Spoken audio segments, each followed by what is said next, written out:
Jordan, you're muted. Oh, I am? Wait, what's going on? You clown. Am I muted now? Am I good?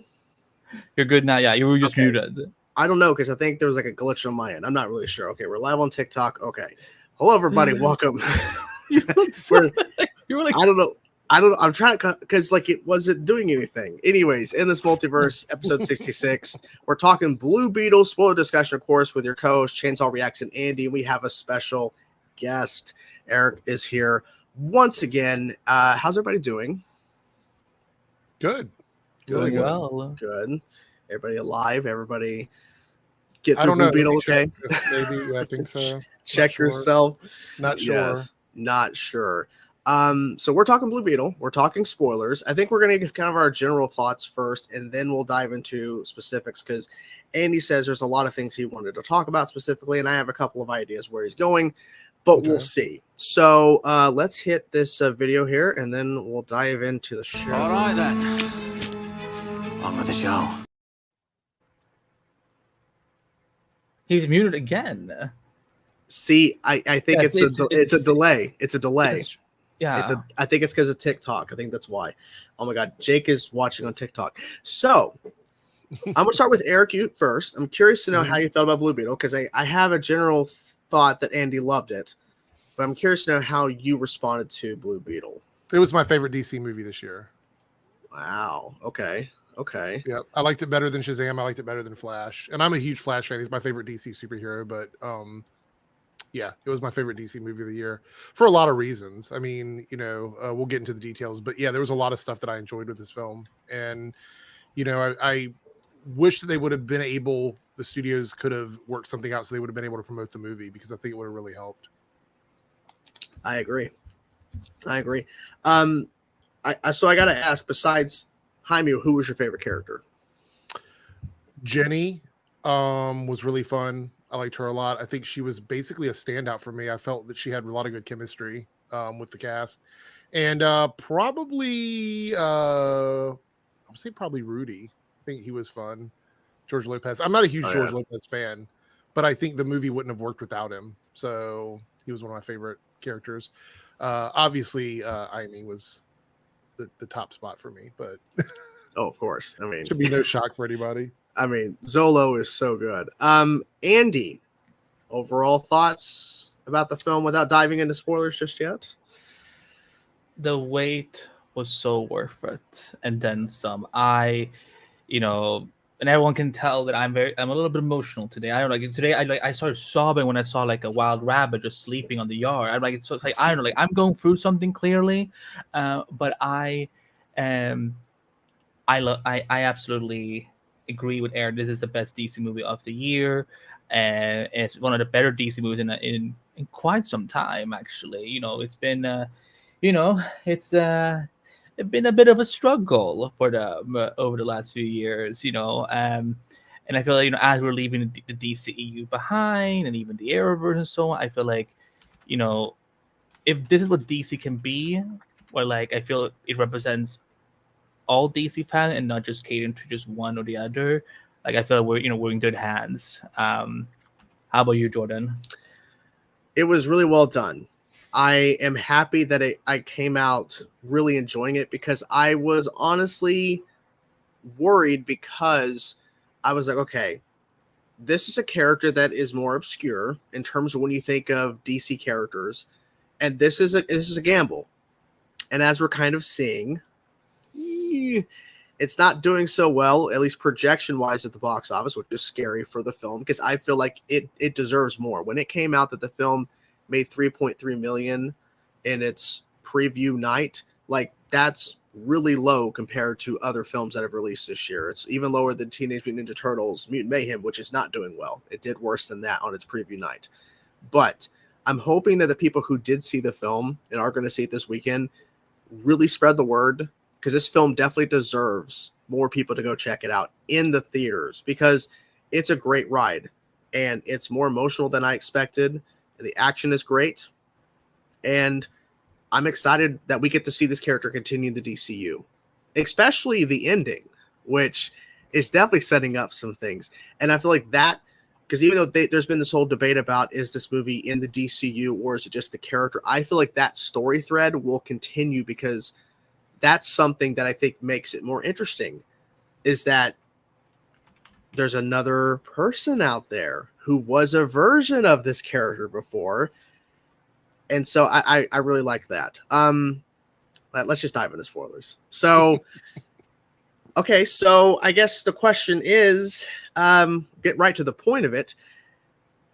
How did everybody enjoy the reveal of the villain in the end, and who, like, how he basically is, in a sense, kind of like, you know, Jaime in a sense, in terms of what that character's been through in terms of a family connection? Did that change your perspective on the villain? Because to me, it did. Because I thought he was a one-note character, or just like, just a generic villain guy. But there's actually more to him. So, Eric, how did you feel about that reveal? Did that change your thoughts on him?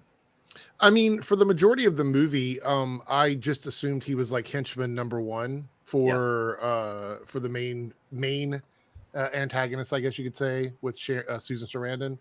But yeah, I glad they did that, because I'll be honest, at that point, towards that, where we got to that part of the movie in the final act, I was like, we don't really know a lot about him. Like, he was a foot soldier that had been up the ranks and now had these enhancements and was the prototype for this, the OMAC. And so finally getting a shot, even though it was like a little montage thing, I think it was really well done. I don't think we've ever seen anything in my memory like that, in terms of like how they reveal a villain's backstory, where we spend the majority of the movie with them, just kind of going full force and really just being this like physical threat. And then at the end, you start to realize that they got there because of like things that happened in their lives, or the decisions that were made. And I think that was really important. So for me, yes, I think it totally fleshed out that portion of the evil side of the movie.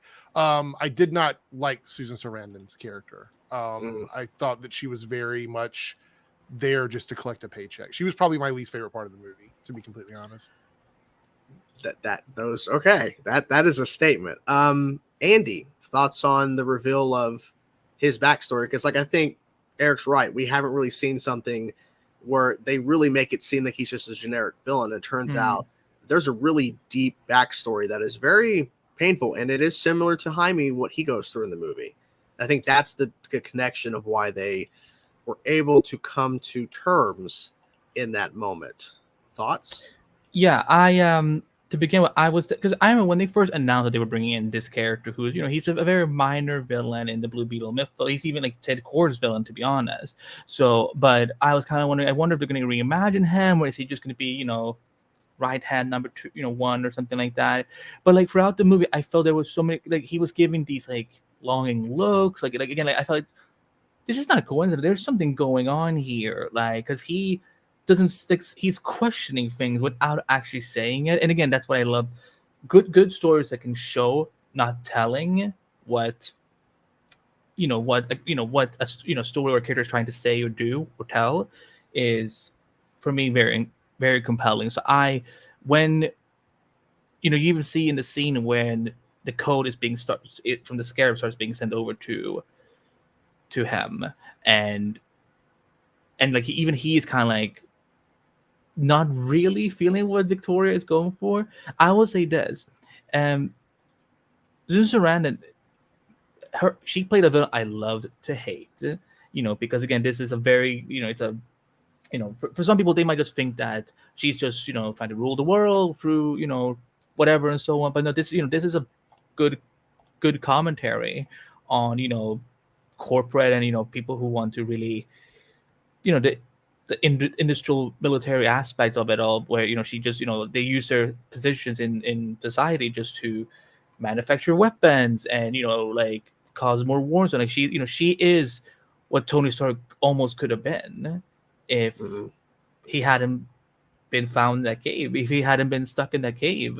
And so I love that, she was, I love the whole Cruella Kardashian comparison. Like I was the only who cackled into my theater, like, okay, you know what? If there was an evil Kardashian, I mean, maybe some of them are evil, but the point being is, if there was a Kardashian, I could totally see it being uh, Victoria, because I love, again, I love to have villains that we love to hate.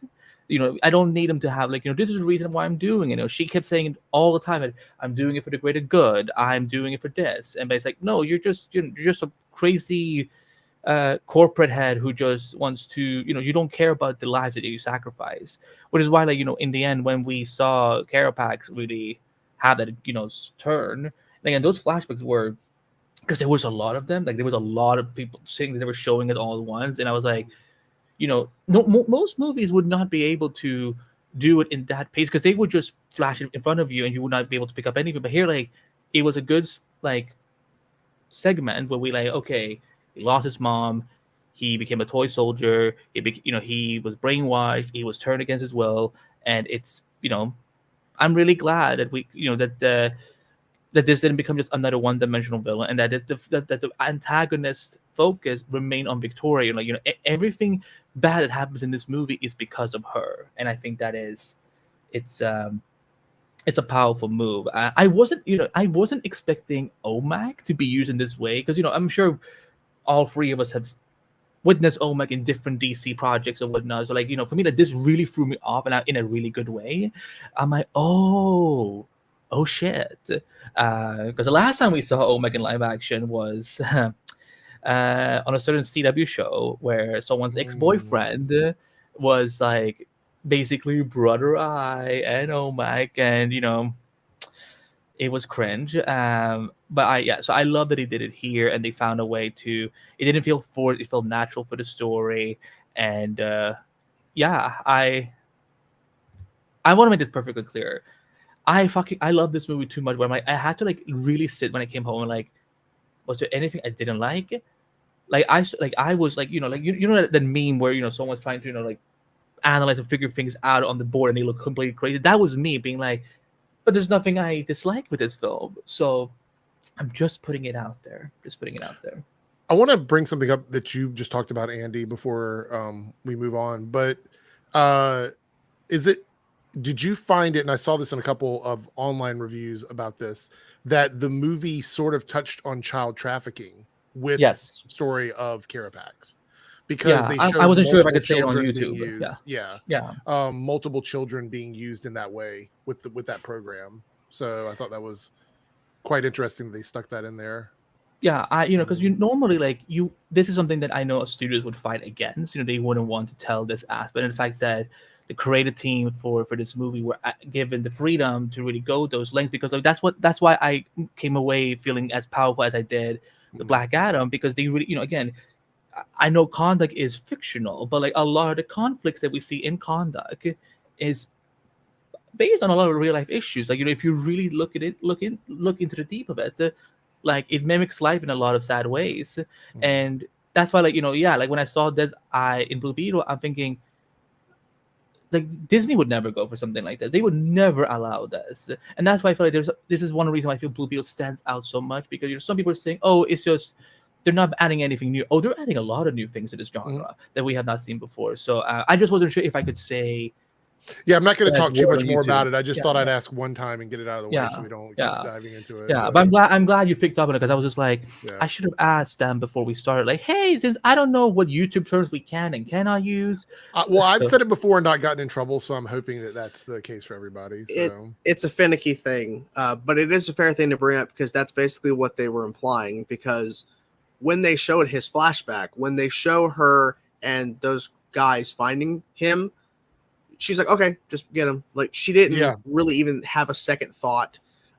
In terms of, like, to me, it's like, okay, if you go into the film, like, when you're seeing it the first time and you don't really know too much besides the marketing, you're not really, hearing too much of rumors or spoilers, you're going in and you're assuming, okay, he's just a generic guy, like they were kind of setting up. But then, as someone had mentioned here, reviews by ZH saying here, if it'll pull up, it's taking forever. Is it going to pull up? Here it is. Even his monologue was very interesting in the Battle 1. And that's where he first implies to Jaime that that family makes you weak.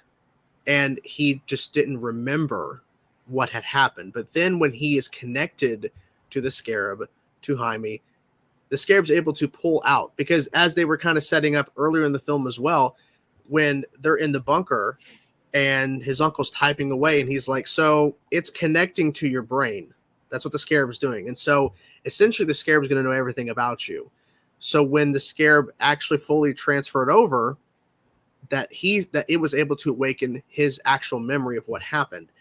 So to me, that completely shifts the film, because if they would not have done that and say he just turned because he saw how much Jaime cares for his family and there was no flashbacks, it was just he just decided or whatever, which some films do this, and then he just ends up killing Susan Sarandon, it's not impactful. So when they show them, like, okay, so basically he was in a very shitty situation and he was brainwashed and his mind was basically just altered. And I agree. I really didn't think about it too much, but I think once you mentioned it, Susan Sarandon's character was generic, but it was all leading to the point of where we have to have her in the mix, changing the company back from what, Ted Cord was intending when he took over. And so then his daughter can then take back the company and then revert it. And then that leads into the mid-credit scene. Like, I feel like they had to get there because, see, if you just started with Ted's daughter running the company and then at the end you reveal Ted is still alive, it doesn't hit the impactful thing. So I think you had to have her. I don't know what else they could have done to make her better, because they were trying to do that with, like, well, your father, he did this to the company, and she's just obsessed. I wish we would understand more specifically why she's obsessed with the Scarab specifically, because I know that Ted had it, but why is she like just so upset? Is it because Ted had it? Like there was some of that stuff that just wasn't really spoken, and maybe that's in deleted scenes. I think the Scarab, I'm not a psychologist, so I'm not gonna like psychoanalyze Miss Victoria Court over here, but what I would guess is that the Scarab represents everything that she had been fighting for in life previously. She talked about, I helped get this company up, and when Dad died, Ted is the one who inherits it, and I don't get it at all. So I think the Scarab, like for her, it represents like one of the last pieces of her hatred for Ted. That like, you got something you didn't deserve. Now I'm gonna take something that I may not have deserved, but I want you. Again, I'm reading between the lines, but I think that's what it's meant to symbolize, that she basically wants a win, where like, I have your company, I have the company I always deserved that you never deserved, and now I have the Scarab that you've been trying to hide for all this time. And for me, like, I understand both your perspectives, and like, I perfectly respect it as well. I feel like for me, I didn't need her to be, I felt like she was a good villain because she was like genuinely villainous. Like, there's never a point in the movie where I'm like, they didn't make her into the next Loki, where like we're supposed to start sympathizing with her, feeling for her. And so like, she is absolutely disgusting and despicable. And like, it's just, again, I don't want to get too much into the politics of it all, but sadly, to a lot of corporates today that are contributing to the military aspect of the wars that go on in the world, like they don't see us, they don't see lives, they they just want to see the buck, they want to see their profits. So I don't want to be too much of a Debbie Downer, but like that's why I feel like someone like Victoria Cord they could not write her in a way, and they shouldn't have written her in a way where we start to somehow sympathize for her, because she is she is one of the things that are exactly what reviews by CH says. She's the military complex personified. Yeah, like it's a very real issue. And what I like about it is that, because I'm sure there are some people out there that feel Blue Beetle is woke and just has an agenda. Blah, like, could you imagine? But again, I feel like they don't, like, if you're not looking for it, it's not beating you in the head on that. But like, if you are paying attention, someone like me, like I'm a Middle Eastern, I have had to see how the political world looks for people in the Middle East and whatnot. For me, like, I can see what they're trying to tell us about, but like, again, like, they never do it to the point where like, look what like, they're not rubbing in your face and making a big deal about it. It feels organic, and it feels like, okay. And now, like, if you think about it after you see the film, great, have a conversation. Like, think more about it when you see it again. So I'm talking a lot. I'm sorry. I don't have an issue. Like, I don't know what else they could have done with her. I don't necessarily have an issue with the way they laid out her story and how they wrapped everything up. I just don't think she was very good. I think I just don't think Susan Sarandon was very good in that role. I think there could have been a lot. Like, she's a legend. I just don't think she brought that to this film. It felt to me like she was doing a TV film and not a film, because I think that's what it was originally intended to be. So the performance wasn't there for me. Whereas I think every single other person in the movie gave 100%. I think she was her energy was just a little bit lower for me. But yeah, I think her characterization, like, I have no issue with that. I think, yeah, making her just a corporate, person who just cares about making money and about their legacy, I'm okay with that.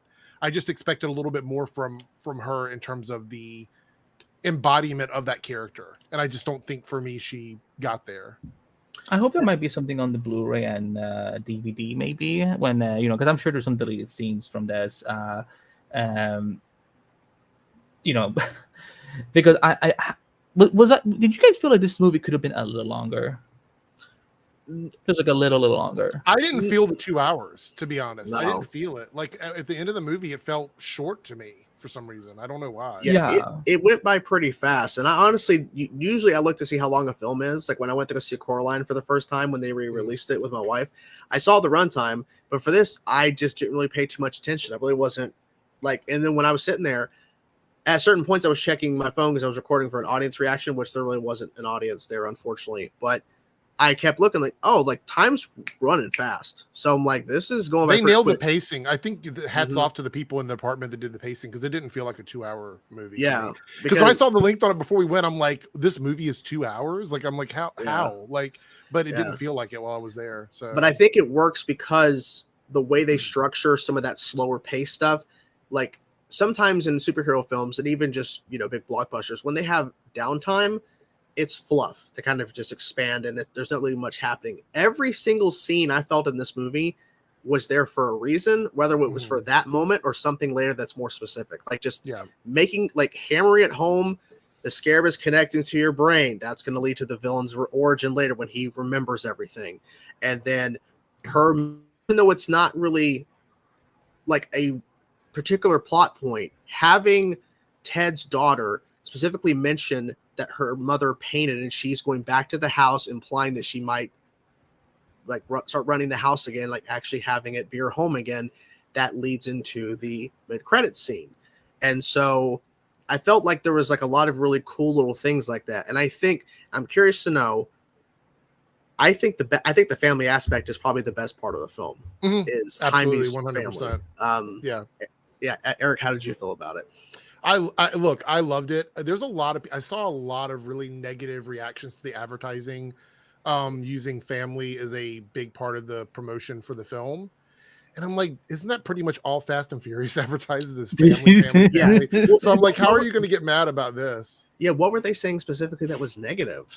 I just saw people saying that like, it's not a good way to advertise the movie, because they said it doesn't make people excited to go see the film and things like that. And I was like, oh, color me interested, because when they do it for the white folks, it's kind of like, oh my god, we're so inspired by the Americana spirit in these family movies. But suddenly, when it's not, when the shade is a little different, we just feel like it's. There's been a lot of shade on Twitter/X today that I've had to call out, because I feel like a lot of people are showing their true colors with this movie, because the movie is a love letter to this community. Like, it is a love letter to everybody that lives in this world, that understands the struggles, within their families, dealing with all these things, and calling attention to it when you have an opportunity to, because who knows when they'll get another platform like this. You know what I mean? That's one of the things, is like, very few times as a marginalized community do you get an opportunity to have a platform where you're like, look, I get to make this awesome movie, but I also have an opportunity to put some things in here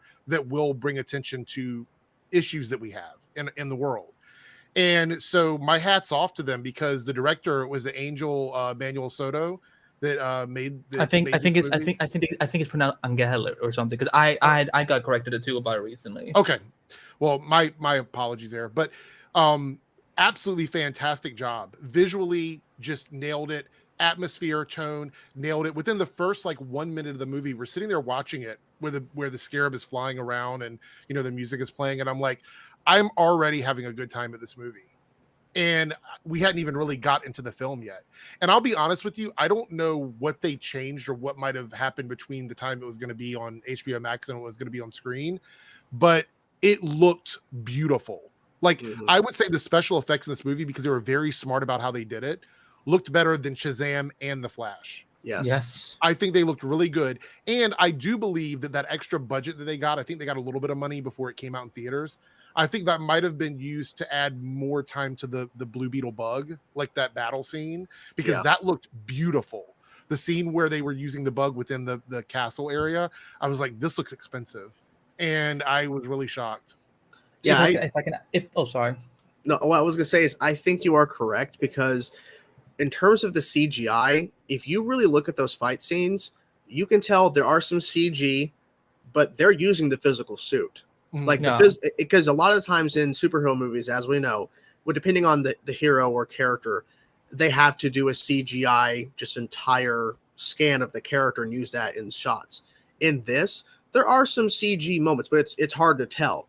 But there's a lot of times, especially that hallway fight, where they're down in like the little like prison area or whatever. I love that hall fights are becoming like a big thing now, superhero stuff, because of Daredevil. Like, I was getting anime vibes from all of this. We were watching it. I'm like, this is a lot like an anime battle, especially when he pulls out he's like, what can I make? Anything you want. And then the sword comes out. Pretty much. Everybody that was there with us was like, oh my God. By the way, my theater was full. So there was only like 6 other people in there with me. Like 2 minutes before showtime, it was just me. I filmed a video in there thinking I was the only one going to be there. I feel really bad for you, because the audience reaction that we had, there were people very much laughing and having a good time watching the movie. That's what I would have liked to have captured, because I really wanted to post an audience reaction to hey, there was like a couple people that laughed at bits, but it wasn't like what I was hoping for. But I had the most annoying guy on my row that I just like laughed at every single film. I'm like, okay.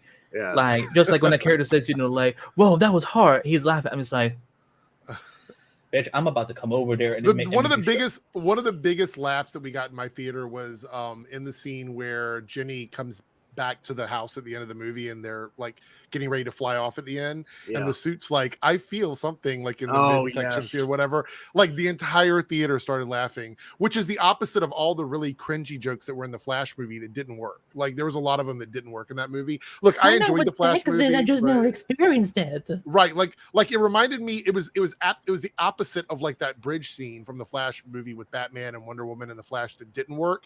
Where in this movie, it's like they knew exactly when to make that joke, and they knew how to make it work in the film, which is something that I don't think that they nailed in the Flash movie. And I hate to compare the two together, but they're both DC movies, and I think it's fine. Then I will do it. If you don't want to do it, I will happily do it, because when I came out of the theater, I'm like, this is what I wanted to feel when I saw the Flash. But instead, I was like, I sent a video to my co-host on the Flash podcast, and all I said was, I've never heard a movie reference and make it such a big deal about babies as this one did, because like they were metaphors to babies. It was, of course, the infamous baby scene at the beginning. I'm just like, but with this, I said it because I said this in my review. I said it because there was never a point where I felt like I'm watching a CGI barbecue right now. Nope. I'm just watching a CGI barbecue right now. I'm seeing, like, again, because I think Angel was really trying to get as much practical effects as possible, which I think is, it's really underappreciated these days. The fact, because right before we came on, I asked Jordan, does Xolo have like his own stunt double on Cobra Kai? Does he do most of his stuff on his own? Because in this film, like, I didn't expect that he could move around in that Blue Beetle suit as well as he did. Because there's all the times where he doesn't even have the mask on, and you see that is Xolo doing all of it. So like, again, I really appreciate because now it's been reported that apparently, I think the director even came out and said that the budget was somewhere closer to $104 million in budget, and that means like amazing. Look what happens when like you let a filmmaker and a production team cook and not worry about like, because again, there was never a point where I'm like, this feels like a video game. Like the Scarab looked, like when he was holding it for the first time, it looked, real, like the way it was moving around, and the suit just moved so organically. Even the OMAC armor did as well. There was the bug ship, because I had someone tell me that they had seen the film the day before me, and they said that was the only pet peeve visually, because it felt like it kept changing size, like from the VFX standpoint, almost as if the VFX company forgot like to keep the same size. I never saw that, No. and so for me, it's like I'm like and I think it's something I feel like we need to see more in Hollywood movies of going back to the stage of yes, let's have some CGI, but like there's never a point where I'm like I can't tell you for a fact that that's a CGI shot and that's practical, Right. and that's fun. You know what, Andy? It's funny to me because and this is something that kind of like popped in my mind after we saw the movie is there were times where the big budgets were saved for like team up movies like Avengers, where you'd see like a Avenger movie would be a $200 million movie. But now we're seeing that as standard for like every single superhero movie. And I don't always think it's necessary. You know why? Because in this movie, you know what filled in that space that would have been used for like all of these big like scenes that were just kind of unnecessary was great acting from the family. Like the cast that was there. They gave them actual story. They gave them actual things to do as actors instead of relying on a budget to fill in stuff with special effects and things like that. And like with Deadpool, you look at like Deadpool, especially the first Deadpool movie and the budget they had. You have to be very smart. It actually challenges you as a director and a writer to create something that works within a budget. And I think there were a lot of really great, smart decisions that were risk for Blue Beetle that almost all of them paid off with the budget being so low. And I wish we could see more of that in like superhero movies. And I feel like that's what I'm sorry. No, go ahead. I was going to say that, and I hope that's what James Gunn is bringing to future productions. That's what I was going to say. Yeah, that's what I was exactly going to say that. Because I think James is making a smart decision with Peter Safran where they are saying this character will continue in the DCU because even though this film may not be profitable, the people that see this movie will enjoy it and actually spread the word. And I think it's going to get a cult following over time if it doesn't do well in the theaters. But I'm hoping that it turns around because I think perfect example earlier this year, Disney and Pixar's Elemental was a disaster when it hit opening weekend, but then it turned things around. Yep. So I feel like Blue Beetle may be that thing because right now people just got out of seeing The Flash and they're like, now with Blue Beetle, they're like, the thing is the marketing did not show any cameos. They have some references, but it's clear this is not. And here's something I feel like it's really funny. There were some people that were referring to when his uncle, George Lopez's character, said when they're in the bunker of the Ted Kord's bunker, like, it's like just like Superman in Metropolis and the Flash Central City. Oh my gosh, DCEU. Like, no. What he's saying is because people are misconstruing that, thinking that, he's referring to these older heroes. He's saying, no, this guy used to be a hero back in the day, just like these heroes that are here now. That's what That was really cool. That's his comparison. I love that I fucking love Uncle Roo so much. Oh, I did. Oh my god, so good. So when good. When I thought they killed him, I'm about to throw some hands if they took both the father away, because I was absolutely destroyed when they took Alberta away from us. But like when I thought Rudy I was like, oh the fuck, you ain't doing this to me. I just had to deal with this with Wakanda Forever killing off Angela Bassett's character. So I love the fact that, and now also the whole like. Because I know people were so angry about it. Oh my god, woke Beatles said that Batman is a fascist, but now we understand why. Because he is Rudy is a conspiracy theorist, which is exactly why outraging about something like that without context is so stupid. Yeah, it's so stupid. That's the beauty of the marketing, though. The marketing of her Blue Beetle showed you scenes out of context, and that's a perfect example. There's other things too they show in the marketing, like, oh well, that definitely is implying this. When you see the movie, no, it's not.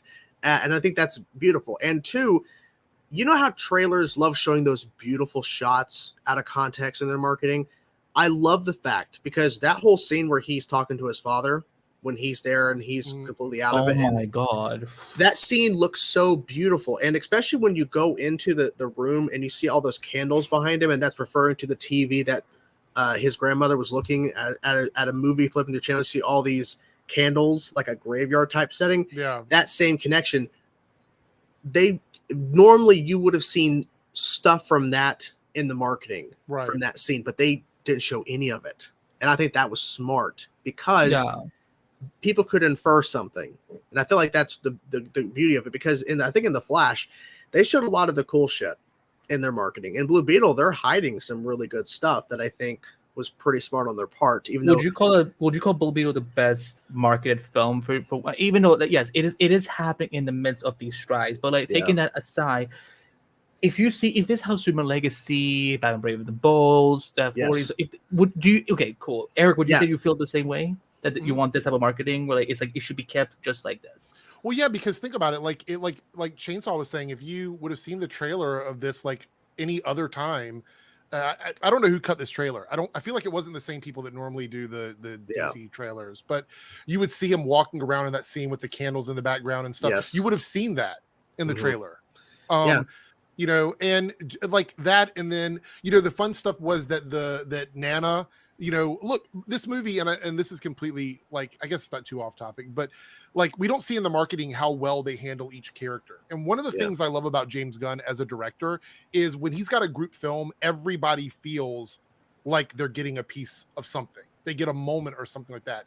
In this movie, every single character in that family, every single one is memorable for a different reason. Nobody feels like we didn't get a chance to know them.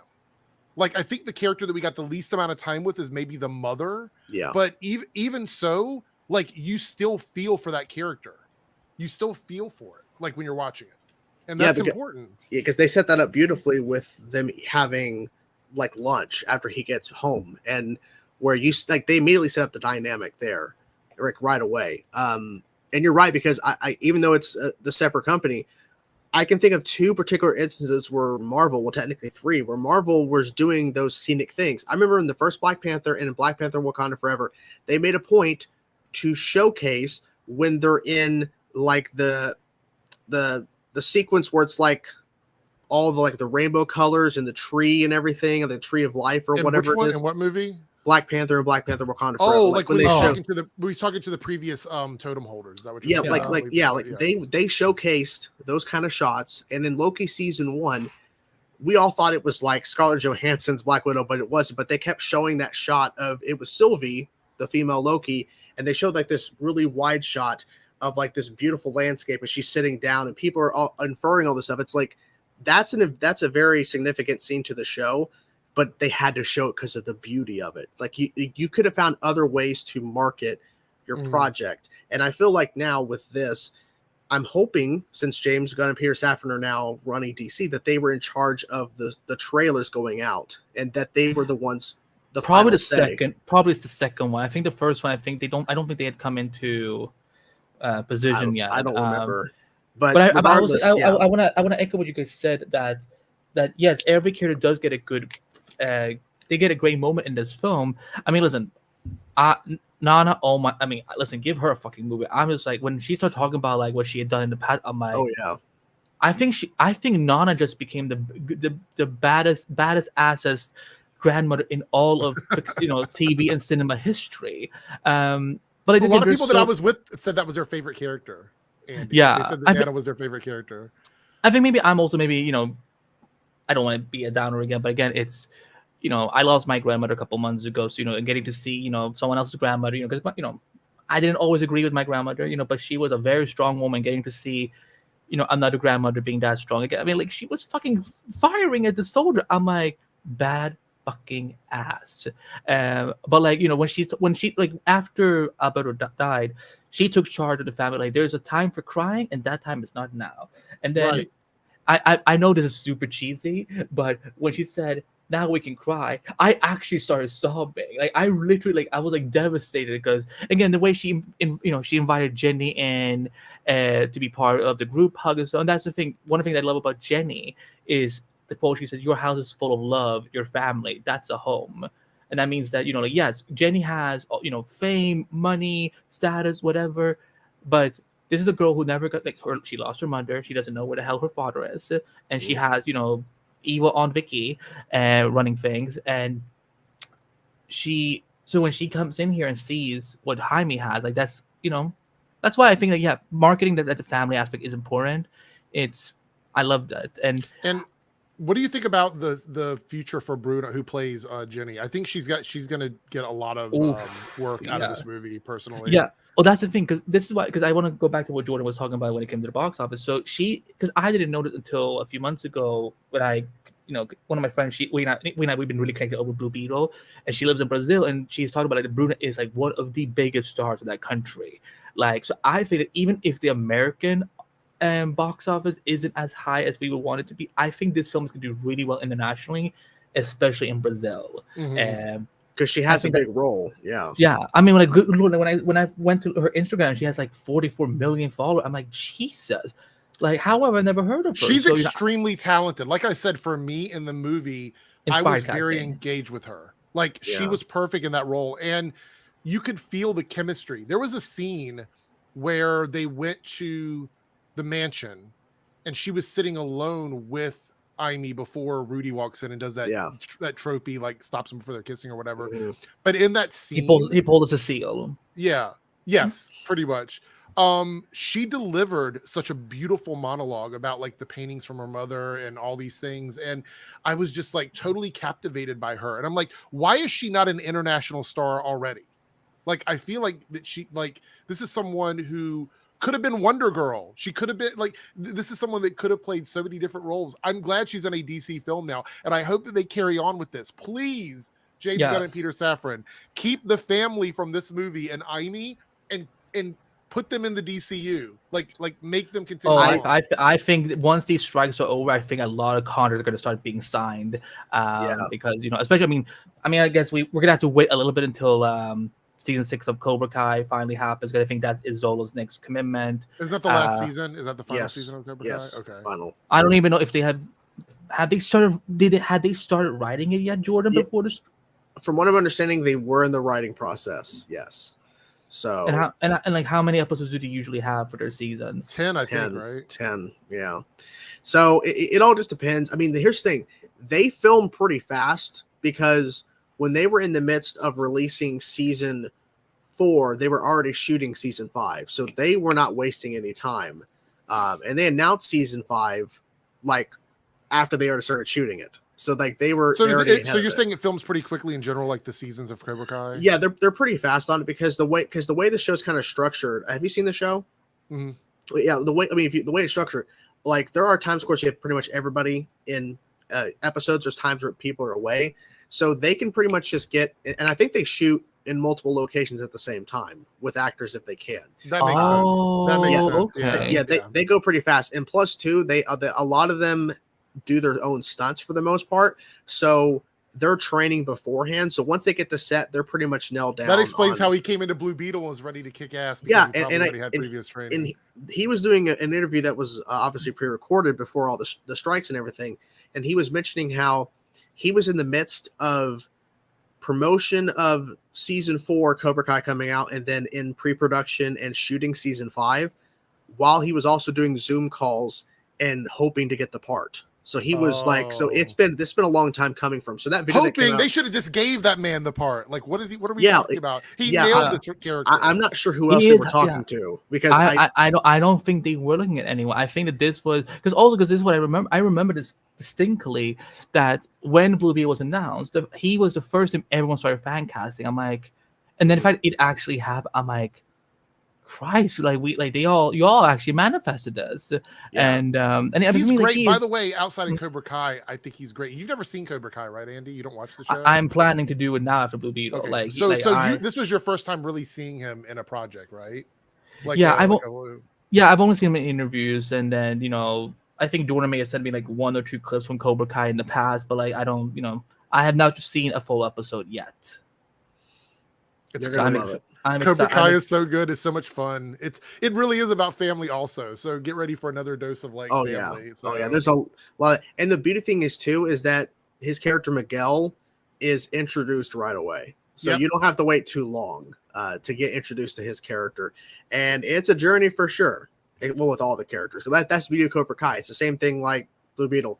everyone gets a chance to have their moment to shine, except for Danny's son. Like until you get way later in the show, then he actually I want to go back to something because as you both know, I'm a shipper, and listen, I've been shipping Jenny and Ted since whoa, Jenny and Jaime. Put yourself a timeout.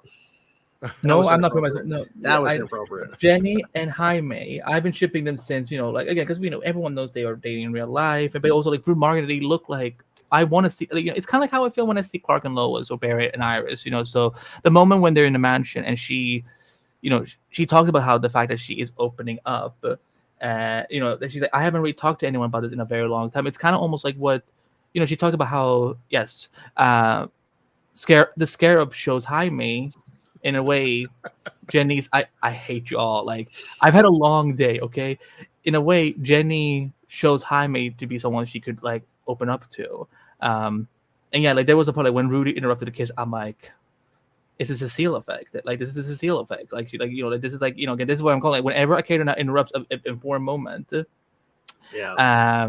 It's the rom-com thing, Andy. Come on, it always happens. I know, but it's like on the Flash, like it was just like punishment to us West Island fans because it's like, True. I mean, like literally, like Armageddon Part 1 literally had like Bear and I were about to kiss, and then suddenly Ray Palmer knocks on the door, and it's like I have never been so angry to see Brandon Routh on screen right now. I wanted to ask you, what's her name? Who plays Jenny? Bruna. Okay, so.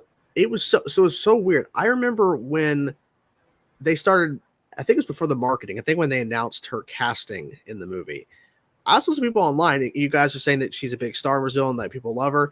I saw people saying that she's a terrible actress. I'm like, okay. Like I had no idea who she was. People were saying online that she was terrible. So maybe I'm watching she was in some like telenovela type stuff that they did. Maybe. So I'm watching the movie and I remember some of that, but then again, I stopped hearing it after a while. But I remember like that was like something I was seeing people going, she's terrible. Like, why is she in this movie? And so I'm watching it, waiting for the bad. Like I'm waiting I'm waiting for it. And I'm like, I didn't see anything bad. She definitely isn't the new I forget her name from Ant-Man and the Wasp: Quantumania. I forget her name.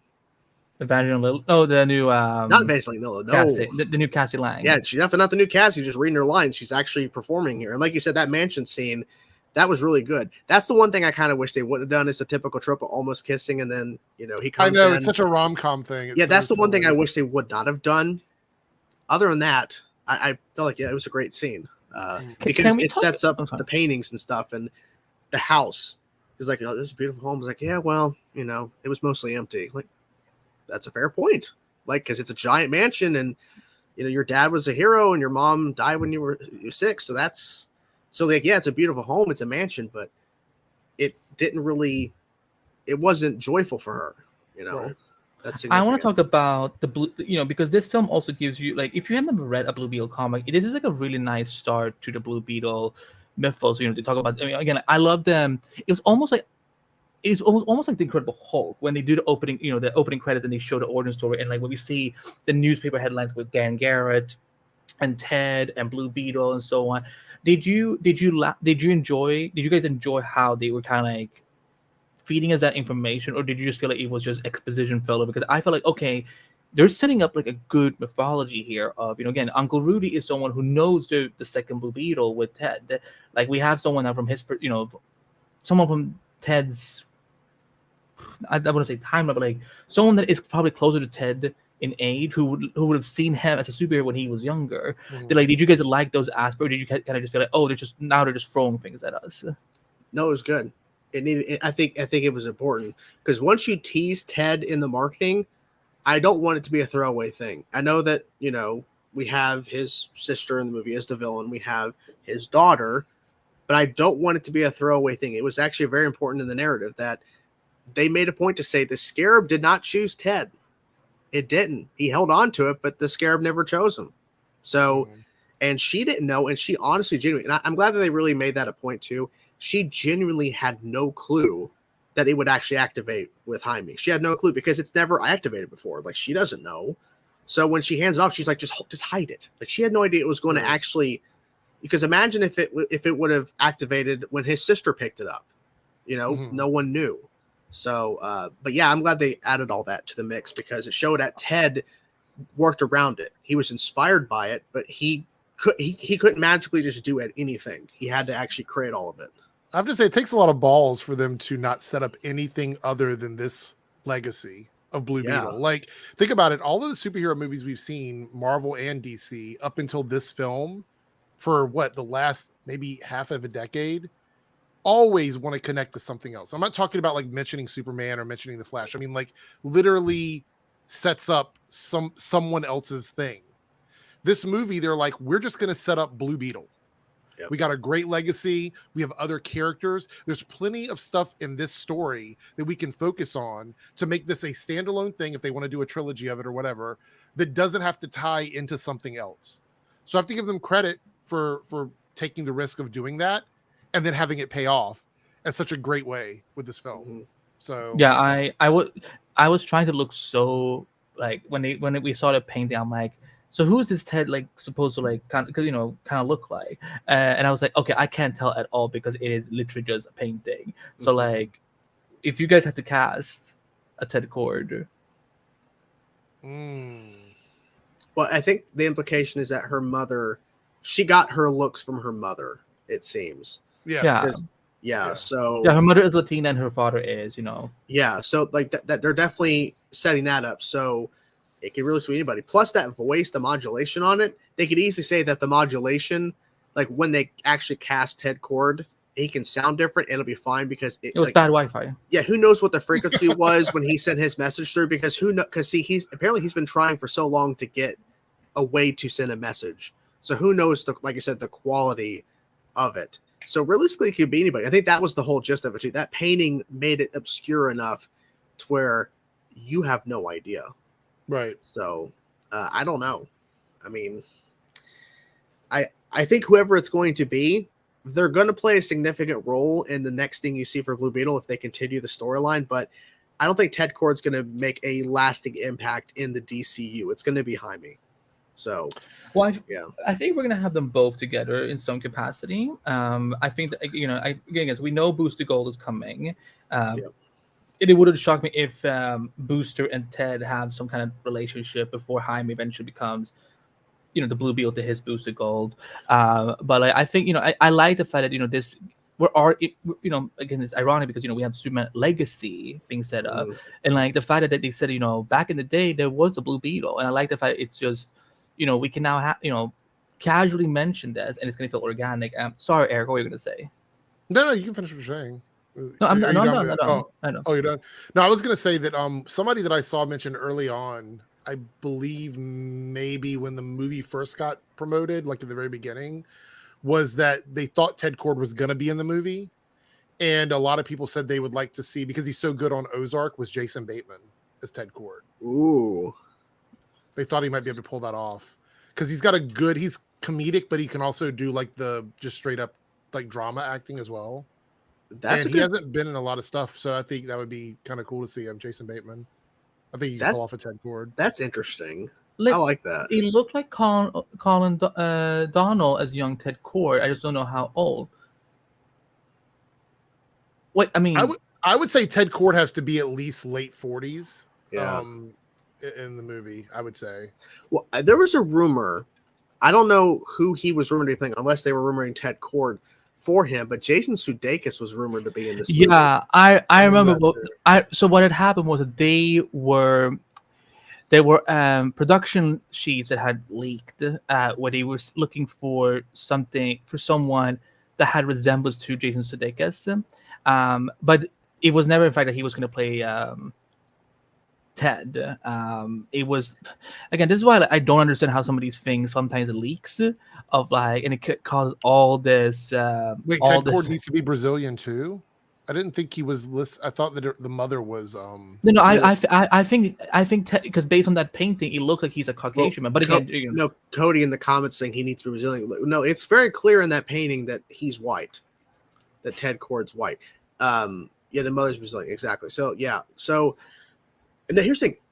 Okay, I just want to give context to this so people know. This was published by Entertainment Weekly in 2022. Consider this Bug Squad. that. My God, don't start with a pun. Okay, Jason Sudeikis is not in the upcoming DC comic book movie Blue Beetle. A source tells EW that the Ted Lasso star does not have a role in the Buzzy project, which is set to blaze a trail as DC's first Latino superhero movie. Speculation began after a perpetrated casting call, since deleted, circulated for a Ted body double whose complexion matched that of a photo of Sudeikis, though the actor's eyes were blurred out in the image.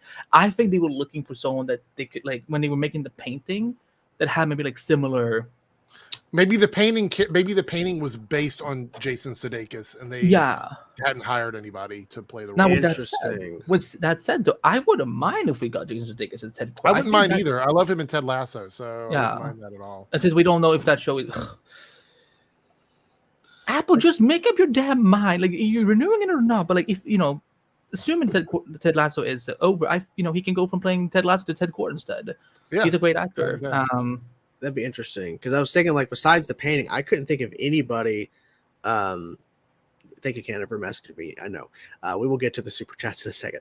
But besides the painting, I didn't see anybody that had Jason's kind of facial features. I'm like, what else would they have done? But I think that's a good point, because they wanted maybe somebody as a sit-in to then do the painting, so they could do that. I think that's interesting.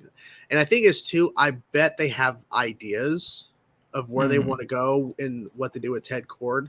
So I feel like, I think they will continue with the family. I'm not sure in what capacity, whether that's a sequel to the film or if that's if they're doing like a series, like a one-off season to continue or something. I don't know. Because someone mentioned, like, well, what if we did a series? Like, well, you would have a lot less Blue Beetle action unless they really only focused on that physical suit, which they did a good job budget-wise, but this is a movie. Could they spread that across 10 episodes of a show? No, I don't think so. Unless if they did Ted, it would be, because he's all practical. So they literally could do flashbacks of Ted in his practical suit, like when he's younger. Like maybe that ties into the narrative. Like maybe there's a villain that because Ted Cord had like Batman toys. I mean, he basically was like a street level Blue. So they could do that. Like maybe. Can we talk about the lair for a second? Because holy fuck, did I lose my mind with like the bug shield, the bug, all the different gadgets. I lost it. I was like, okay, like, because what I love about Ted Cord is that again, he's very creative, he's very smart, which is why I feel like it's sad that we never got to see Ted on Arrow like we were supposed to. But this just sets up the idea that we will have, when we actually see Ted, we're gonna see like someone that is he's really gifted, he's really smart. And like I really want to see how he and Jaime engage with each other.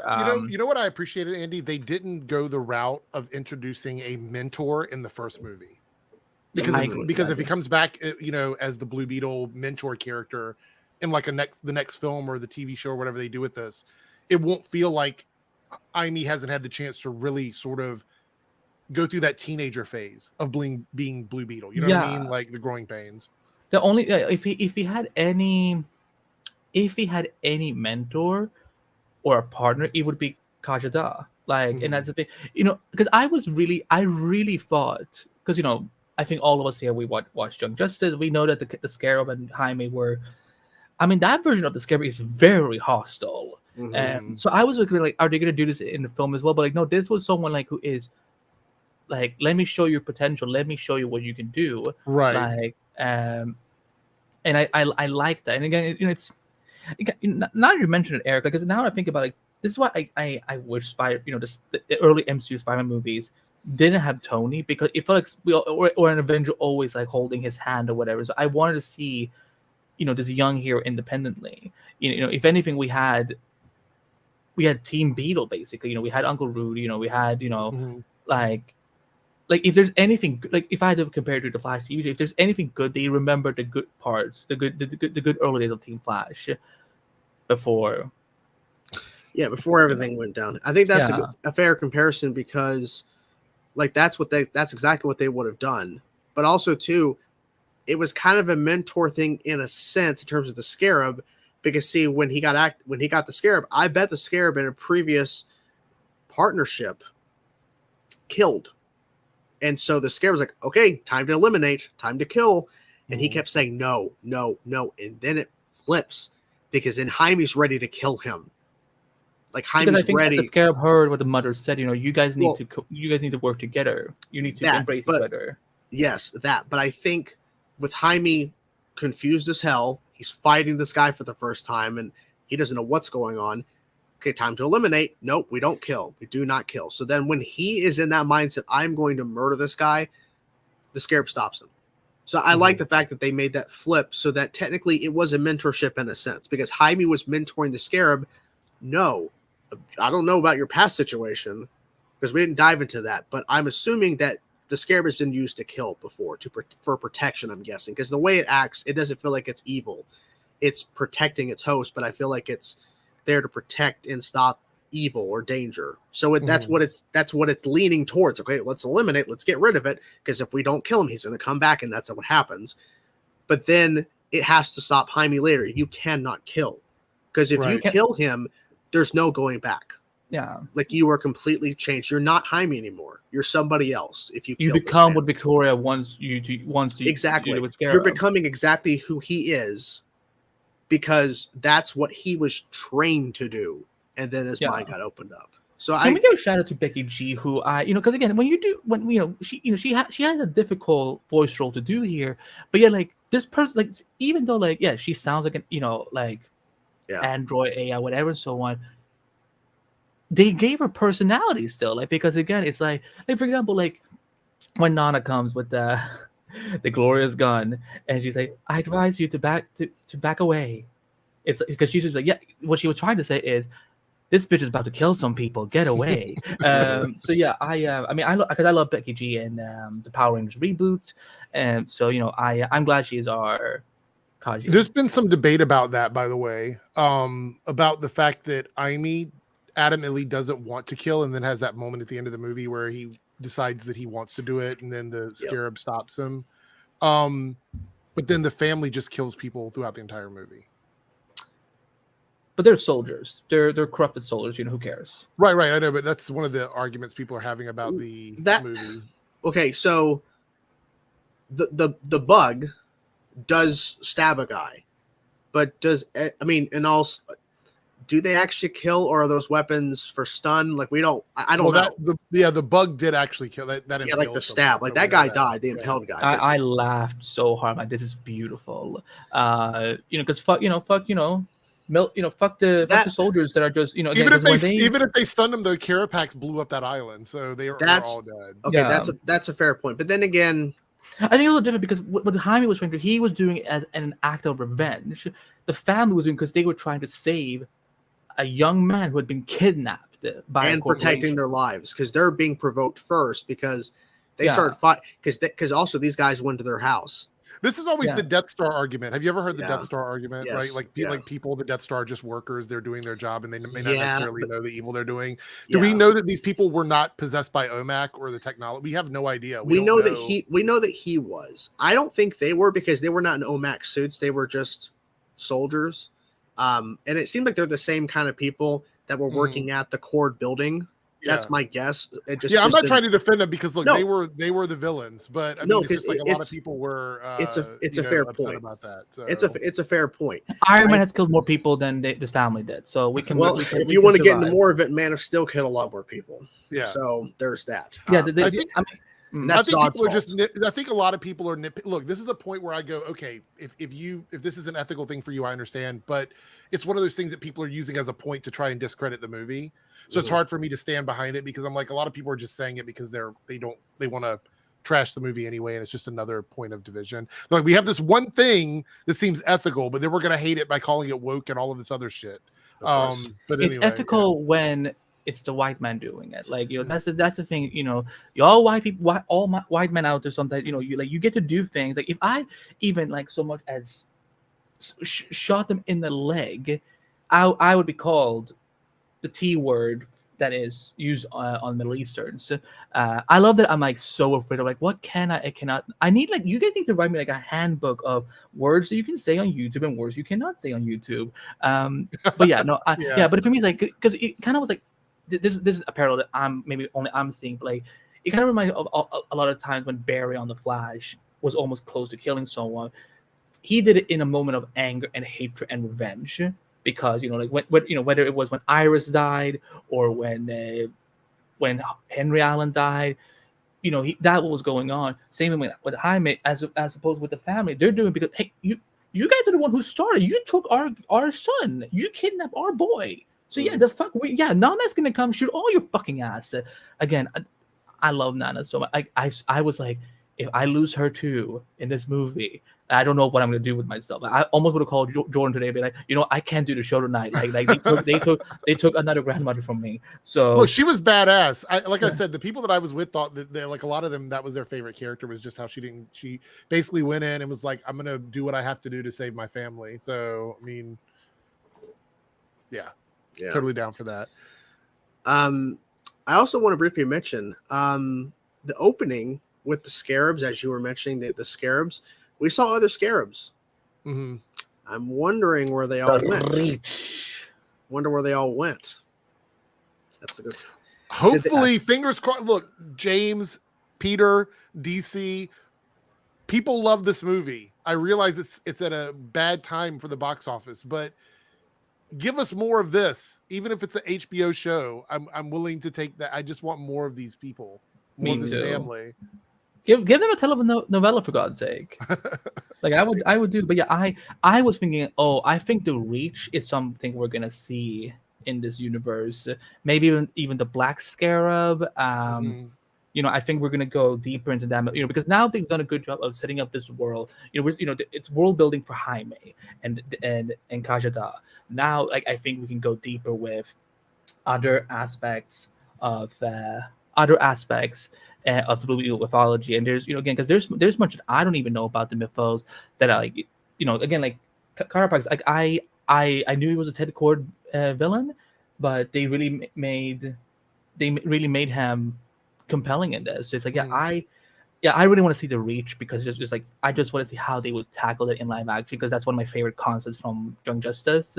And even the director, he's the creative team are their fans of Young Justice. So why also I think this is really good though, is just like the first Iron Man movie and a lot of these movies where we meet the characters, the stakes were personal and they were low stakes for the world. Like they were directly impacted to this group of people that we met in the movie. And it wasn't like Thanos coming to snap everybody. Look, I love a good Thanos snap as much as anybody else, but we worked up to that. Right. And so like the Flash movie, I think one of the issues I had with the Flash movie, looking at it in comparison to this one, was we're dealing with the first Flash movie. We're immediately going into Flashpoint and we're dealing with the destruction of the multiverse in the very first movie.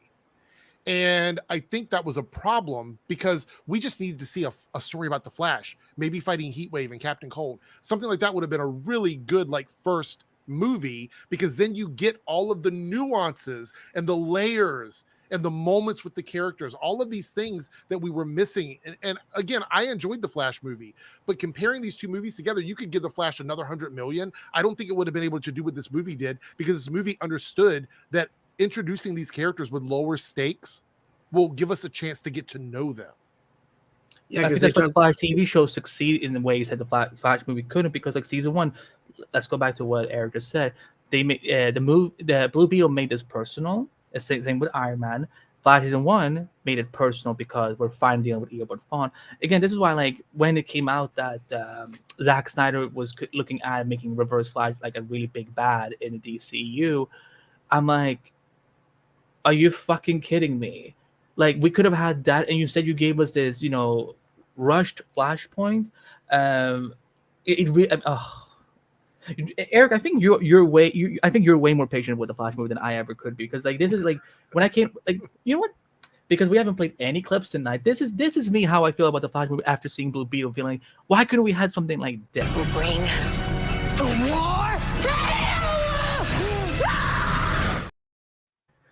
Like there was a moment when I'm frustrated. Like, why couldn't the Flash movie have been as personal as Blue Beetle was? Like I don't care for this Nora Allen because we're doing Flashpoint. Like I want to care about Nora Allen learning about who is it that took her, and then we can deal with changing the timeline. But that they wanted the big Flash movie. Oh, I'm sorry. Go ahead. Good. No, they just wanted a big spectacle. That's what they wanted. Like that's why they didn't do anything. It was big, all right, not a spectacle though. Well, that's what they were wanting. They wanted a lot. They just wanted to do a bunch of crazy multiverse stuff because they thought that was going to bring out a lot of money. Like they had so much. I think the Flash would have been more successful had they not touched the multiverse at all. Oh yeah, if they would have just done either the Rogues, a reverse Flash story or Rogues, if they would have done something, or even Gorilla Grodd, something that's a Flash movie, and then you get the Flashpoint. Flashpoint could be your cap of your trilogy. That's what you could have done. Because the Flash movie should have been the third movie in the Flash trilogy, not the first one. Yeah. Because this is what they were doing. They saw what the Flash show did and went, well, they did Flashpoint, not even close to what the comic source material is. We're going to switch it up a little bit as well, but we're going to make a grand Flash film that could not have been accomplished on the show. That was very popular for a long time. Like we have to do something. And I feel like that's why they were scared to do a Rogue story, a Gorilla Grodd story, a Reverse Flash traditional type story, or something that is more well known to Flash fans, because they were worried, oh, it's just going to be compared to the show. Like, let's try to do something big. And so they did, and it kept getting delayed, and all the changes and the effects. And then they thought they had a movie that was going to make them $1 billion. Look what happens when you go, you know what? I'm just going to take it down a little bit. We're going to focus on really fleshing out this character, giving the surrounding supporting cast moments in it, and you get a beautiful movie like Blue Beetle. Yeah. You get this really beautiful movie where, like, there were moments in this movie where myself and people that I was with were tearing up, especially the moment with his father. Like, it was so unexpected. And it was done so well, and it looks so beautiful. Fuck those special effects in the Flash movie. Jesus, that claymation bullshit. Like, this movie with just a little bit of VFX and proper lighting, great cinematography. Sets. Yeah. Managed to bring us something emotional in the middle of this like completely unknown pocket dimension that we had no idea what it was. But we were committed in it because guess what? That didn't matter. What mattered was the characters. And that's the difference. Well, it's also a good comparison to say, even though it deals with multiverse, look what they did with Into the Spider-Verse, the first film in that planned out trilogy. It was dealing with multiverse, yes, but first and foremost, it was a Miles story involving his family. And then you introduce other spider characters, and it becomes a crazy adventure. However, the focal point, what made it grounded, was his family dynamic, his mother, his father, his uncle. It was very personal. So then you do that in the first film, then you can get to all the craziness into Across the Spider-Verse. And so I feel like with Blue Beetle, if we get a sequel, or if we get a sequel series, they can then dive into the Ted Kord of it all. They can dive into the Reach. They can dive into other Scarabs, because they've already set the groundwork with a very personal story with Jaime for you to care about him. Because if the Flash film would have done what Blue Beetle did, if what Into the Spider-Verse did in terms of focusing on Barry first and foremost, which they did in a sense because of the mom angle and everything, but other than that, there isn't really anything else, because you don't see the father hardly at all. The mom is barely in it once, the timeline shifts and everything. Like she's barely in the movie. So they really didn't make you care. Like, if you're a Flash fan, you care to an extent because that's the birth of the Flash. We know Reverse Flash did that. But to a normal audience member who maybe isn't really keeping up with the stuff, they don't really care because they really didn't connect with Nora. It just didn't really hit them the same. Right. But you cared for the father dying of Blue Beetle because they did so many moments leading up to that was very impactful on Jaime and the movie's plot. So imagine when you let your creative team cook, Warner Brothers. Well, thankfully in this sense, all the regime changes didn't screw up this movie in terms of its quality. But their inaction to pay writers and actors have caused this movie to be put in a bad position. I think even if they had the cast like out there doing promotion, it's still I don't think it would have made really much of a difference. I feel the DC property it's just in a bad place because Shazam and Flash tarnished, and Black Adam kind of even more. Yeah, it was already in a bad place. Even after Aquaman, the first film, it's been dipping and going downhill quick. You can't blame Wonder Woman 84. The quality was bad, but the box office would have been better if it was released not in a pandemic. True. No, because that was like the first pandemic movie we got, right, when it came out during Christmas. And then the Suicide Squad 2021, still in the height of a pandemic, same day and date as on HBO Max. But here's the difference. That movie tanked box office wise. The film was good, but it tanked at the box office. Do we agree with this? Maybe. Promotion would have helped it, but it would not have made it to where this movie is going to make 70, 80 million opening weekend. It just that would not have happened. Yeah. But then if you look at, say, the same year, 2021, with the Suicide Squad, showing the difference, Dune came out in October, same day and date, and Dune made 400 million. Even though it was on HBO Max, same day and date. You heard it here first. Eric is for eliminating half of us from the world. Yes. Yeah. So that's absolutely what he said. So basically, DC, besides its Elseworlds, Joker, and the Batman, has been tanking at the box office. And so, unfortunately, there's probably a good portion of the general audience that are assuming that a Blue Beetle is in the DCEU. Because they're just assuming, it's coming out at the same time of these other movies. The thing is, even the worst Marvel movies still overperform percentage-wise compared to the tanking DC movies. Yeah. It's really sad. So this I movie think it will be a sleeper hit. I think if it makes 300 or something like that, I think it will be. If it can make at least 250, especially when now what they're saying it costs a little over 100 million, not 120, that changes a lot. Like any less than 120, that's just making it better for its margin. But I feel like you're right. I think it's be a sleeper hit. But you're forgetting something. It's not getting released in certain markets until next month. Australia. Australia delayed it till September. Which I don't know if it was because of the strikes. But like Australia's getting it next month. I know. Is the movie opening in China? I don't think so. I don't know. All I know is that I think once it hits like it's digital and on Max, and when it's out there, I feel like that's more people are going to discover and realize, this isn't connected to this failing DCEU. Because even though they're trying to push it out there that it's not connected to the DCEU, there's probably people that believe it still is, and that's why people are not going to go support it because they just saw the Flash. Like, Mutant Mayhem isn't coming out until September. Holy shit! What is going on? I don't know. Look, we were going to go see Voyage. What is it? The Last Voyage of the Demeter. Mm-hmm. But now it's coming out on digital in like a week.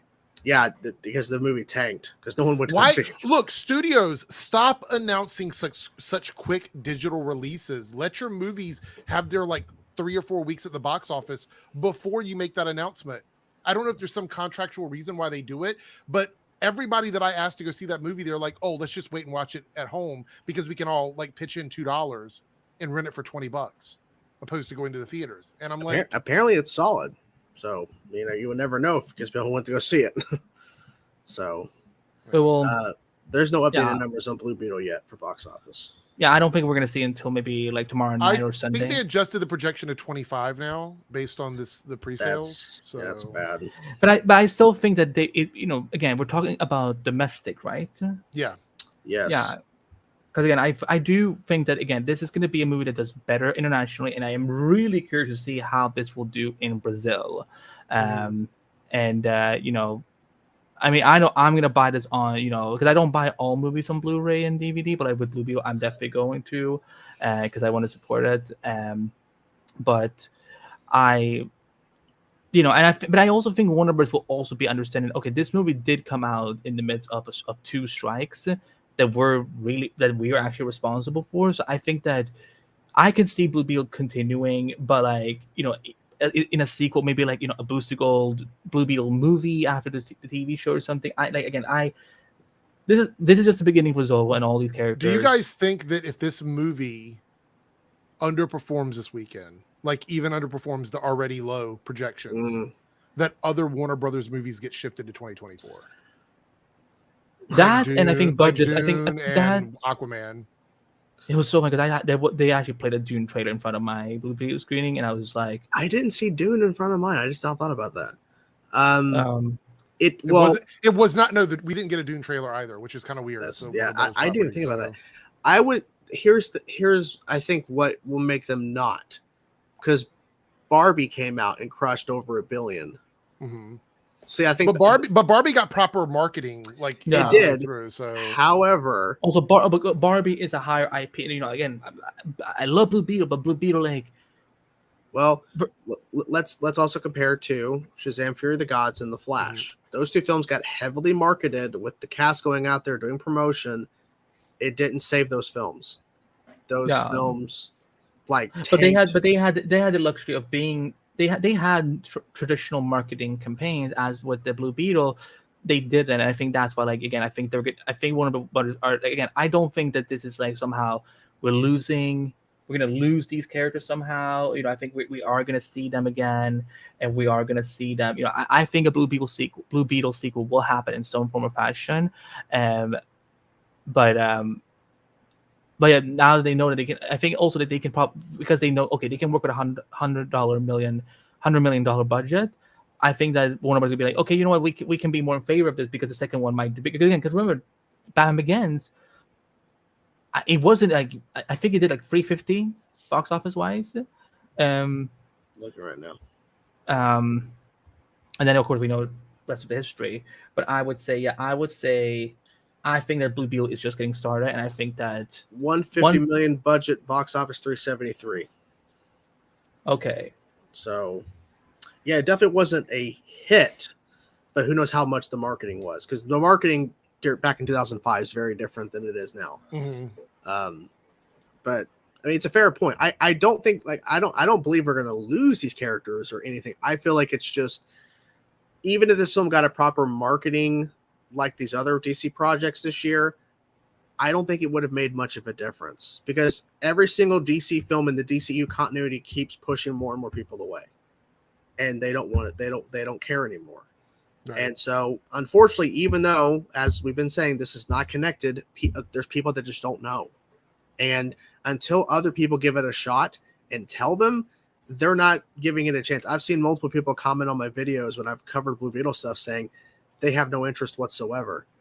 And they're not going into detail, but it feels like, just based off of them commenting on past stuff before, it's because of DC. Because the reset is happening in 2025, and they're waiting for that big reset. Or they just don't want to support what's coming out right now.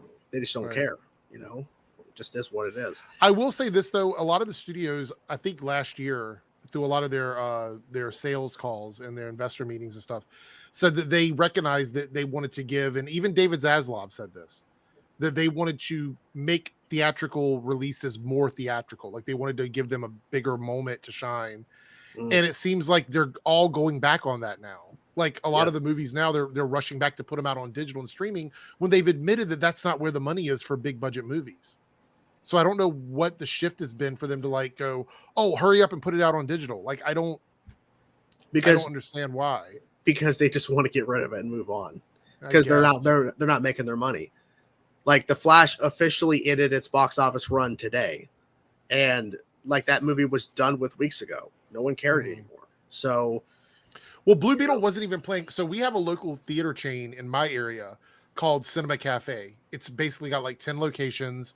And the way theaters are set up, as you guys know, maybe some people in the chat don't know or whatever, theaters within a certain miles of each other can't play the same things. They have to, like, decide what they're going to carry and what they're not going to carry. So in my area, which is outside of the resort part of my city, Cinema Cafe is pretty much the only thing we have.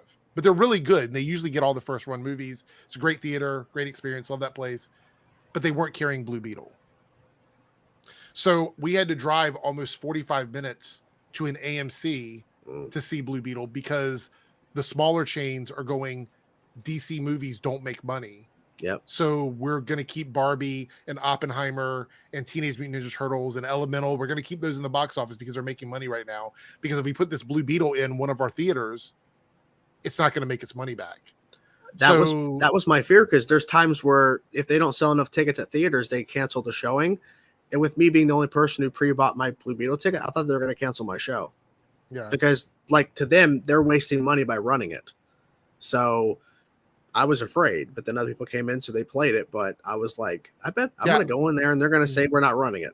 We waited all the way until Wednesday midday. And And I was like, damn, they're not going to put it in, because I kept checking back my local theaters, and I'm like, they're just not going to do it, because like I said, there's 10 of them, and I would have gone to any of them because they're much closer than any of the other places.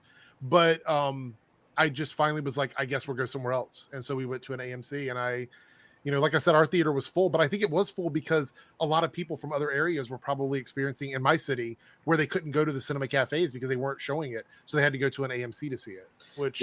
It's like a thing to where last week. They announced they were re-releasing Coraline for 2 days this week, Monday and Tuesday. And when they announced it, like, I had never seen the movie. My wife loves it. So I was like, I'm going to go. Okay, I'll go watch it with you. I've never seen it before. So I went to look, and they literally almost were already sold out on all the showings. So we had to get tickets right then and there. I bought my tickets for Blue Beetle at 1:00 yesterday. And, I was like, because I kept checking, like, seeing if people are going to start buying, and I always try to find theaters that have a variety of tickets already bought, and there was just tons of screenings that were just empty. Nobody had bought tickets yet. I'm like, this is not good. So, shifting on to more happier notes, is there anything else we want to speak about when it comes to Blue Beetle? Which does anyone have go see it? Go see it. Join the Blue Beetle Battalion. We're out there. That has been one of the most beautiful things about this film, is seeing the fandom coming together. Like this doesn't feel like the same, the usual type of crowd that we see. We like the Flash movie didn't have its own hashtag. We're like the Battalion, like, really, because we all know this movie needs to. Go see it, support it. Please support this movie. I've been saying that for a while now. Same. But do you guys want to give a rating? Do you want to out of 10? I gave it a 9 out of 10 on my review video. So my only issue was Susan Sarandon's acting, so I took a point off for that. Other than that, it was good. I liked all of it, so I gave it a 9 out of 10. I think 9's good. 9 out of 10. Yeah. I'm giving it a 10 out of 10. Oh, perfection. I mean, I can see that. I can see it. I forgot. Go on. Wait, me or him? No, Eric was saying. Eric. The guy Eric. About what? No, I thought you were saying something. Sorry. No. I was saying I can understand why you would give it. Like my nitpicks with Susan Sarandon, I just didn't really think she did a great job, but that doesn't take away from the quality of the movie. That's why I rated it a 9 out of 10. Yeah. Like, it's definitely, like, for me, like, I think I gave Black Adam like a 7 out of 10. So if I'm even giving Blue Beetle a 10 out of 10, like, I rarely do that for films. Like, I rarely do that for films that I watch. Like, for me, it's like, I've loved Jaime since 2010. And, he's, again, I know I'm not Hispanic. I know I'm not a member of the Latino community, but, but for me, I don't get a lot of brown superheroes. And last year was pretty gut-wrenching. I lost my only Persian superheroes, thanks to CW. Black Adam didn't get to continue because people didn't support it. So for me, like, when I can see brown heroes, like brown people that look like me, that there's actually a scene in the movie that is almost like identical to something that actually happened in my own life, that I'm like, oh my, I feel exactly what Jaime's feeling right now. For me, like, this is, yes, I think Blue Beetle is for all, it is for everyone, but the fact that is Blue Beetle is coming at a time where we needed something special, because fuck Ant-Man free, fuck the Flash, Shazam. Love Guardians free, but it's not as good as Blue Beetle. Like, Blue Beetle is like basically tied for me with Across the Spider-Verse. I like Across the Spider-Verse next to Blue Beetle was my favorite movie of the year in terms of like superhero movies. I love Across the Spider-Verse. I love that series. I love the animation. I love all the characters. Like, I'm glad they're going to take their time to do the third one, even if it takes a couple of years. I want it to be really good. So, and hopefully some of the people who work on the film get their shit together and actually treat their VFX and animation people properly, because that's true. I didn't understand what the second post-credit scene was about, by the way. I was like, I have I didn't either. Yeah, I didn't get that either. Yeah. Like, people in my audience, like, they were like pissed off, like, we waited for this. But like, it's obviously like something that's is like a Latino reference. I also want to point out when Cord is coming after Amy at the house, like when they're looking for him and they go after the family. I want to point out that to me and maybe I'm wrong here, but it felt like an allegory to like raiding undocumentation, like where they were pulling the family out of the house and everything at gunpoint and stuff. I got the Yeah. impression that was sort of the allegory they were using there in that Oh, what scene. when Is that right? I don't want to say it. If No, I don't think it's right, I but think that's yeah, exactly yeah. what it is, because there was you have to look really quickly for it, but like when the two souls are separating the sister and the mother, like you see their hands like getting separated. Like for me, it's like I've seen that so many Yeah, times. Like, okay. it's like I wanted to make sure I was getting that from it. I thought it was really well done. Again, no, spoilers for me. again, I really like, you know, hopefully Angel and you know, he's doing a lot of presence, but hopefully like we can hear more about like what are some of the deeper messages of this film that they were trying to tell, because yeah, that image is like, it was jarring. Like, you know, I'm sure that, you know, again, my parents, they don't talk about what happened to them when they escaped the Iran-Iraq war, but I'm sure there was similar things they had to see. So for me, it's like, you know, I get struck a chord. Absolutely. Great No pun movie. intended. Great movie. Go Yes. support it. Yeah. Yes. If you want more of Xolo, go watch Cobra Kai on Netflix. Yes, yeah, do watch that for sure. It's really good. Yes. We do have a couple super chats, and then I think we'll Yes. call it for the Okay. night. So from Victor here, we have, hello guys. Do you see Xolo being a part of the DC? I guess in you. If so, besides Blue Beetle, what other character would you like he can do? Well, Blue he will be Beetle. a part of the DCU. Yes. And he will be Blue Beetle, hiding. that's all. I'm not sure who else he could play. I mean, realistically, I guess anybody, because he's a great actor and he can do his own stunts. There's a big plus for most heroes. Like, he could be Batman. Like, I would love to see what he would do with Batman stunts. It could be Batman. He could be Nightwing. Oh, I would love to Who's see to him as say? Nightwing. Oh my god. that would be Who's so to good. say? Because I mean, I'm pretty sure a good portion of that time when you're seeing the Blue Beetle with the mask on and it's the suit, that's probably him. Mhm. That's probably him doing it. Keep him as Blue Beetle. I want to see he's more good. Blue Beetle. That's what I want to see. Exactly. And there's, by the way, some good things you guys can, if you guys want to read Blue Beetle content, they just released Blue Beetle Graduation Day, a collected trade paperback that of the ongoing Blue Beetle present in DC Comics. There's also Blue Beetle, the Volume 1 of Blue Beetle by Keith Giffen that you can get. So, you know, you know, and go watch Young Justice. There's lots of great content. Yes, love Young Justice. Also, so good. What was it? Was Batman animated? Batman the Brave and the Bold that had Blue Beetle, right? Yeah, go watch that as well. Well, yeah. That's what. So like, there's great stuff there for Blue Beetle. You know, go like get to know this character. You know, get to know his family and his legacy. Legacy. And what? Yeah, legacy. You said Oh, legacy. I thought you were laughing at me. I'm like, wait, what did I say wrong? No. Amazing Webpad, thank you for the super chat. Blue Beetle is one of the comic movies that made me really emotional. Yes, it was very emotional. It was even more emotional than I thought, because people were already kind of hinting like, this movie's emotional and you guys aren't ready for it, and they were right. And it definitely hit more emotional for me because I'm going through some stuff right now. So that definitely, I think, hit me harder because I was having a lot of thoughts about what I'm going through right now. So I was like, this is hitting me more emotional in terms of the family aspect than I was expecting. But yes, like I think this is a movie I can actually get my parents to watch, because I think like, because my mother, like she's like really against superheroes. Like but there's only a few times when I made her watch something she's watched. She loved Black Lightning because of the school environment, because she's a teacher herself, so she loved Jefferson because of that. She loved Miss Marvel, and she also watched Luke Cage. I don't know why Luke Cage spoke so much to her, but she was just like if I had to basically like put her good show though. Yeah, it's a great show.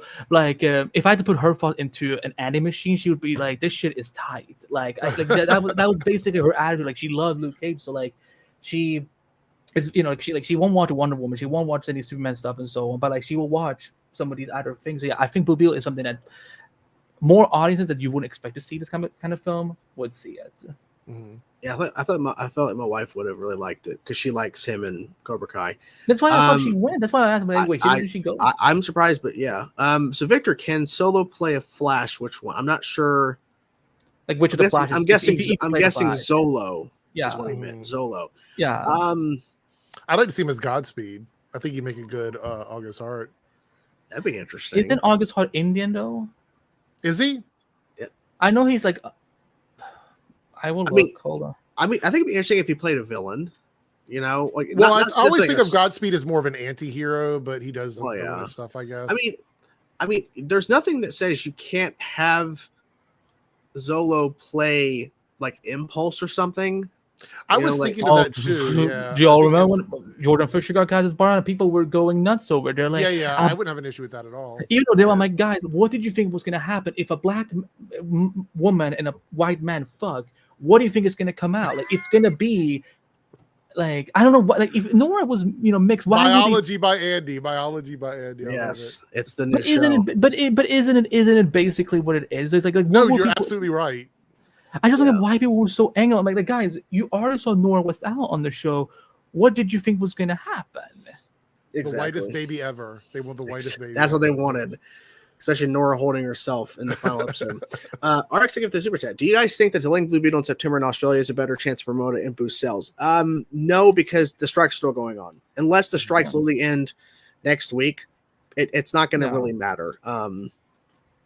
Yeah, I think they probably delayed it just because international, there's a lot of films that don't come out at the same time as when it comes out domestic. And this was probably low on the poll of like important films for them. They just didn't probably putting it out. But several people I know that live in Australia that are viewers on my channel have said that the problem is they're going to get spoiled on everything well before the movie comes out. And it might even be available on digital before it even gets a theatrical release in Australia, which would be... It's ridiculous. Yeah. What other super chats do we have?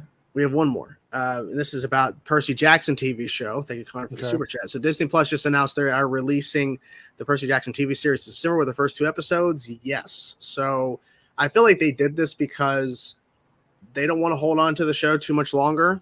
I'm pretty sure it's probably still in heavy post-production, but they're probably just announcing this now because just in case, because I'm assuming the strikes will be done way before December.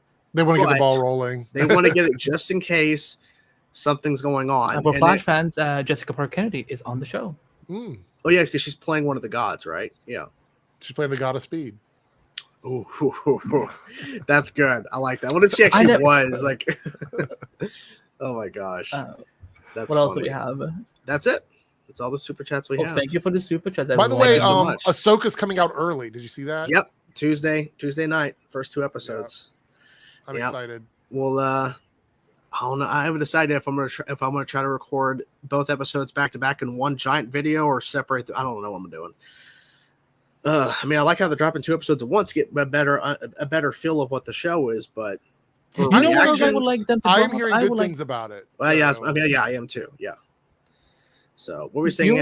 You know what I wish would be dropped? I wish the final 6 episodes of Doom Patrol season 4 would be dropped. What the fuck is going on with Doom Patrol? Like, seriously. They confirmed until the strikes are done, they're not releasing it until the strikes are over. I guess they want to promote it. I guess that's what James Gunn said. I know he said that it's being planned to be released. They just don't know. Like, again, I know I saw the response, and I love the fact that Michelle Gomez, who plays what's her name on the show? Michelle Gomez, like, basically her talking about it on Threads, basically got James Gunn like, oh shit, I gotta fix this. Like, Michelle Gomez like woke up James Gunn like, I think the show's been canceled. And then Andy, do you think they're trying to treat this as like another season of the show? I feel like they're splitting it up like it's a completely separate season. From what I've heard, I've heard very little. So, but like, from what I've heard, hopefully I don't get in trouble for this, but what I've heard is that they're absolutely treating this still as part of their season 4. Because renewing it for another season would mean a lot of legal hooplas that they don't want to go through. So, well, I don't mean naming it another season. I mean, I feel like they're spacing it out like it's another season. Like, it feels like the gap is big. Yeah. Really long. I mean, all I know is that they're treating this as season 4, part 2, which is a lot of Max shows are now doing it for some reason. Like a mid-season break or something that just goes on forever. Well, at this point, it feels like it's been like more than mid-season. Like, this is why people were like, I really wanted Superman Lois to move to Max. I'm like, y'all know that if Superman Lois goes to Max, it means that David Zaslav has more saying about it, and that means that it could be just be pulled how easily it is. So, I mean, I don't. honestly, I didn't really want season 4, but because of all the changes that are happening. But I'm happy that it's on the CW than Max, because Max, I feel like it doesn't have a stability there, because they decided he can just do. I mean, look that's what he did. That's what he did with Batgirl. Yep. What is this here? I sent a tweet. That's a crazy. So I'm gonna pull this up. I'm actually going to first in the TikTok live, because we have no viewers and it's making my PC run slow. So thank you, TikTok, for watching, but I have to pull this up because I feel like it's a good comparison. So thank you, TikTok, for watching. We had 210 total viewers. CG in comparison, yes, because David Zaga can't interfere as much because CW isn't owned by Warner's as much. So yes, they have 12.5. They own 12.5% now. So it's owned by Nextel. Jesus. I mean, you're not wrong. I'll pull up the tweet in a second. I did want to answer. So I'll do a live chat for Ahsoka. I'm not planning on it, but I will have, of course, my reaction so you can see that. But yeah, okay. So I'm going to pull this tweet up. So first, Eric, have you seen the show Ben 10? Mm-hmm. Okay, so I think this is a good comparison. Not every episode, but I've seen. Well, I mean, if you've seen the classic series, then you might get this reference. We're going to share the screen here. I think this is pretty funny. Okay, allow. I'm going to maximize this thing out. So the comparison is this. I need to steal the alien device that has merged with this young boy so that I can replicate the technology and create an army of alien-enhanced soldiers. I'll keep him in prison in a big wheel and remove procedures might kill him, but I'm evil, so I don't care. I sure hope this family doesn't crash into my lair using a super vehicle and enhanced weaponry to stop me. And that's exactly what happens in the original classic series. Yeah. Angel confirmed as a Ben 10. Oh my God. Well, and I didn't think about this, but someone else commented saying if he can't get a Blue Beetle sequel, he should do Ben 10. And maybe this is what there's maybe some connections or like in live action. Yeah, like a live action Ben 10, which has been rumored to be in discussion that Warner Brothers is developing.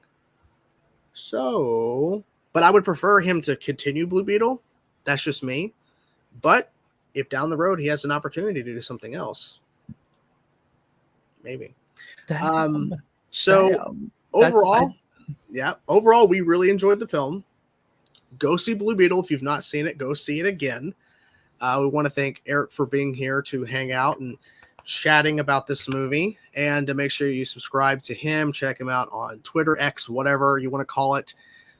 Support Eric's Reloaded. He posts his videos pretty much daily or pretty much several times party a week. on Saturday. Follow him on Twitch. He has so much. You guys are doing so much fun stuff over on Twitch. Anything else you want to promote? Me? No, that's good. How about your awesome background? Like, because geez, I love every time I get to see him on camera. Like, I love just being like, he has this, he has this, he has this, he has this. Is that new? Is that Flash? What do I call it? Poster? Is that new? That's a painting that we did. That's one of our paintings. It's on canvas. Shit, you paint? Damn. Yeah. We do paintings and sell them online. So. Damn. I didn't know that. Yeah, we got that one. Maybe you should have painted the Ted Core picture. There's a Silver Surfer one over there, and I'm doing a small, smaller Flash headshot that I shared on Twitter. So yeah, we do paintings. So are you gonna do Blue Beetle? I thought about it. Look, the thing was, after I get done with the Flash, I was like, what character should I do next? I asked people on Twitter, and a lot of people said Blue Beetle, and some people said Batman. So I don't know. Probably Blue Beetle first. Yes, I'm excited. Will you do it with both Ted and Jaime? I was thinking it might be fun to do like one of Ted and one of Jaime, like as two separate paintings. But when you slide them together, it makes one. One big painting, I like that. So yeah, have the Scarab in the center, where you only see half of it on either painting, and then you slide it together and it becomes like one piece. I thought that might be fun. So shit, that's actually sick. That'd be really cool. All right, guys. Thank you guys so much for hanging out and chatting with us with Blue Beetle. Thanks to all the super chats. Thank everybody for being here and hanging out with us while we chat about this movie and all the other things as well, because we got into Flash and the Flash show and all that. But as you guys know, we have to end on the greatest clip to ever exist ever on the Arrowverse to CW. And then we will say goodbye for now. Gracie Cicada, take it away. Metas killed your parents, Gracie. They all deserve to die. Don't believe him, Grace.